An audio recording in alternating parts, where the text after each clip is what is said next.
पापा दही माछ केमती लगुची मस्त लगुची तो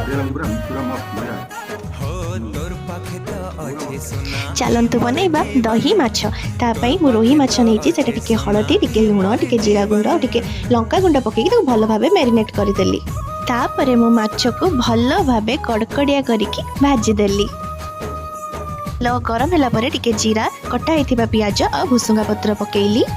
स्वाद अनुसार लुण हलदी गुंड आ लंका गुंड पकेइबे तापर एठी मु सोरिष मसला पेस्ट नैची किंतु मने रखिथिबे सोरिष मसला को आमे कम टाइम पई कसिबा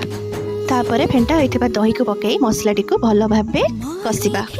पानी पकई आमे ताको फुटिबा पई छाड़ी दबा तापर टिके फिश मसला पकई दीटा लंका गुंड पकई की देखि पारथुबे हम भल भाबे फुटी सारिची तापर माछ पकई की ताको आमे फुटिबा पई छाड़ी दबा तापर लास्ट को धनिया पत्र देकी हमर प्रस्तुत होई गला दही माछ।